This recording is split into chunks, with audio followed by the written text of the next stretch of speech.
Hi everyone, today we'll talk about how to fix or how to solve Spotify liked songs.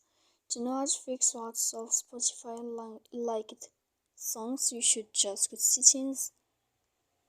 Then we click apps, default apps, app settings. Here on this page, you will enter to the window of Spotify. When you find this page of app info, we click on first stop and we click OK. Then we will enter to storage. Here we click clear cache. You can go to your Play Store. If you find here in this blue sign update, then you can click to update your app, or you can go to uninstall your app and you can try to install it again to fix that problem.